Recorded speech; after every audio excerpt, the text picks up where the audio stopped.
दामाद बैठे हैं, कभी भी दामाद जैसे बनकर के ससुराल मत जाना। दामाद होने का घमंड मत करना। आपने ऐसा क्या दिया जो आप घमंड में जी रहे हैं?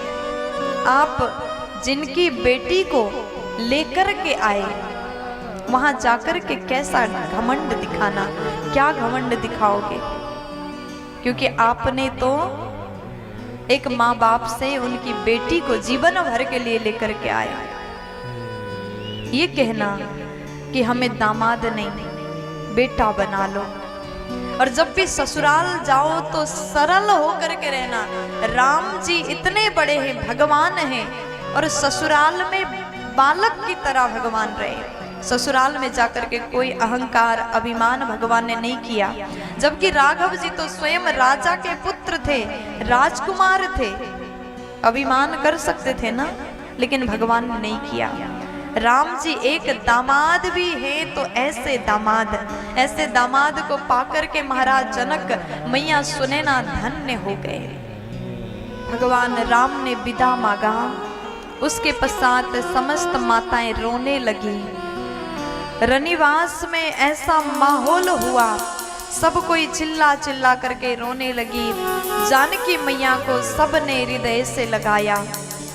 जितने भी माताएं उस समय वहां उपस्थित थी, सभी ने बारी बारी से हमारी सिया जी को हृदय से लगाया, बहुत प्रेम किया। और उसके बाद मैया सुनैना जानकी जी के हाथ को भगवान राम के हाथ में सौंप देती है। माँ के हाथ को भगवान के हाथ पर रख दिया, और उसके बाद में भगवान अब हाथ जोड़े, सासू माँ के साथ में हाथ जोड़ रहे हैं। इसलिए जीवन में अभिमान मत करिए। भगवान राम खुद दामाद बने तो भगवान में जरा सा भी अभिमान नहीं था। बड़े प्रेम से सास को प्रणाम किया, हाथ जोड़ के अपने भाई समेत प्रणाम करते हैं। राम बिदा मागत कर जोरी, राम बिदा मागत कर जोरी, राम बिदा मागत कर जोरी, राम बिदा मागत कर जोरी। कीन्ह प्रणामो बहोरी बहोरी, कीन्ह प्रणाम बहोरी बहोरी, पाई असीसा बहुरी सिरुनाई,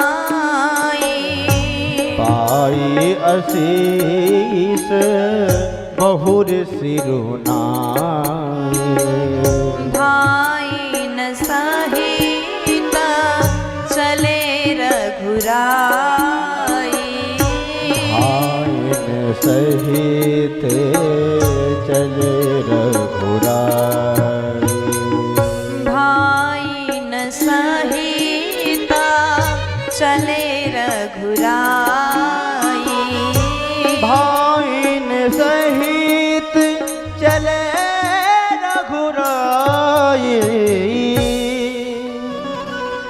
अब जैसे सासू माँ को प्रणाम किया, चारों भाई ने प्रणाम किया, विदा मांग करके जानकी जी के साथ में जैसे राघव सरकार आगे बढ़े, माताएं रोने लगी। ऐसा लगा कि जीवन से सब कुछ खत्म हो गया। देखो, जब बेटी का विवाह होता है, वो पल जो है, वो पल अत्यंत कष्ट वाला होता है। जब एक माँ अपनी बेटी को विवाह करके कन्यादान करके विदा करती है, तो उस समय माँ के मन में क्या चल रहा है कोई और जान ही नहीं सकता। जिसको बचपन से पाला, पढ़ाया, बढ़ाया, बड़ा कर दिया,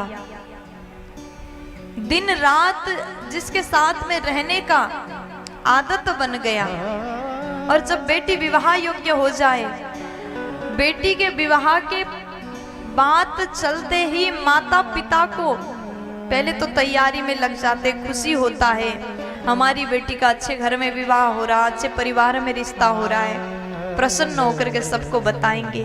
लेकिन धीरे धीरे धीरे धीरे वो दिन निकट आ जाता है, वो दिन पास आता है, तो माँ बाप के मन में अलग ही दर्द होता है। उस दर्द को शायद कोई नहीं समझ सकता। कहते हैं बच्चों से बिछड़ने का दर्द तब पता चलता है जब स्वयं माँ बाप बन जाते हो।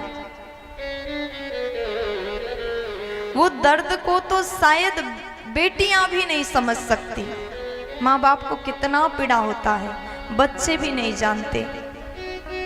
इसलिए कभी कभी आपके माता पिता आपको ये कहते हुए आपने सुना होगा कि अगर तुम भी माँ बाप बन जाओगे तब पता चलेगा कि कितना कष्ट होता है। बच्चों से दूर होने का कष्ट केवल माँ बाप ही समझ सकते हैं। मैया खूब रोई और जानकी जी को केवल मैया सुनैना महाराज जनक ही बेटी नहीं मानते, समस्त मिथिला के लोग, समस्त जनकपुर वासी माँ को अपनी बेटी मानते हैं। मैया जानकी पूरे जनकपुर की बेटी है, सबने बहुत प्रेम दिया क्योंकि माँ का स्वभाव ही ऐसा था। माँ से प्रेम किए बिन, सीता जी से प्रेम किए बिन मिथिलावासी रह नहीं पाते थे। मैया सुनैना विदा करती हैं, सखियों के साथ में दुल्हन के रूप में श्रृंगार करके माँ जैसे भीतर से बाहर आई, उस समय खग मृग पशु पक्षी सब रोने लगे, व्याकुल हो गए। जनकपुर के हर कोने के व्यक्ति, समस्त पशु पक्षी, आज तो ऐसा दृश्य है जनकपुर के अश्व भी घोड़ा भी रो रहे हैं। भय बिकल खग मृग एही भांति, मनुज दशा कैसे कही जाती।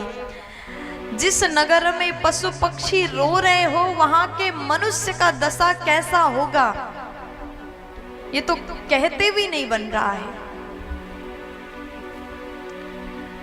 लेकिन सबसे ज्यादा आश्चर्य तब हुआ, समस्त नगरवासी यही सोच रहे थे पूरा नगर तो रो सकता है, जानकी जी के विदाई में जनकपुर वासी रोएंगे, पशु पक्षी रोएंगे, ये संभव है, लेकिन महाराज जनक नहीं रो सकते, वो परम बैरागी हैं।